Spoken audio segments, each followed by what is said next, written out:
Much like trying to complete a crossword puzzle written in a foreign language, the Peterborough Petes have been extremely difficult to figure out. They have a wealth of talent. So far, we just haven't seen their real potential. Facing a 5-game losing streak, Peterborough hosting the Barrie Colts, who had won their last 7 straight. So it was hot versus cold at the PMC tonight. Who would be hot? Who would be cold? I'll tell you, Michael Gigaves, he was hot. Didn't stop a lot, didn't face a lot, but he would stop what he would see. Early in the first, Michael Clark teased this one up. Sniper. Somebody call the Navy SEALs because this guy can shoot 1-0 Pete's. 2:05 later, Barrie replies, Andreas Athanasiou. He will spot the back of the net for his 9th. It was tied 1-1. Later in the first, Greg Betzel driving hard to the net. Where you been, Greg? Where you been? Just his 3rd of the season. It was 2-1 Peterborough.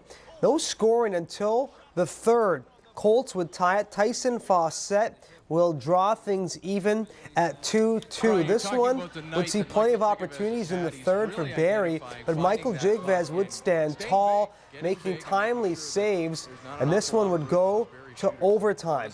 In the extra period, Pete's win the face-off. Nelson Armstrong back to Michael Clark, and yes, the hot hand. Clark with the goal. That's your winner. Pete's win. Pete's win. The losing streak is snapped. And in the process, the Petes snapped the Colts' win streak. 3-2 is the final. Michael Clark, your overtime hero.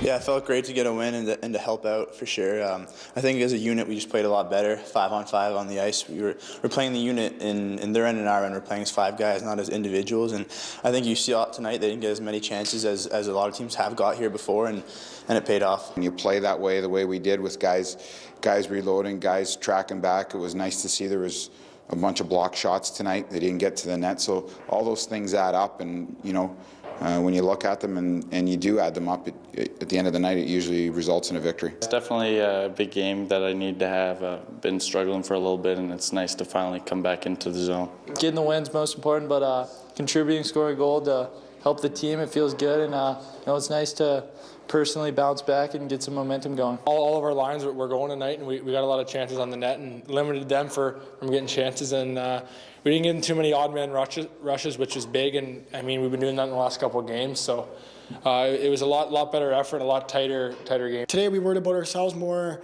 and our teammates want to do it for each other, the guy next to us, and Jiggy really played well, and that's what we need. Petes were definitely getting jiggy with it tonight. Elsewhere in the OHL, Ottawa gets the best of Belleville by a 9-4 margin. Dane Fox had 2 goals, 3 helpers in a 9-6 Erie rout over Kitchener and Guelph. Hammered Mississauga with a storm of goals. 9-3 the final. Justin Auger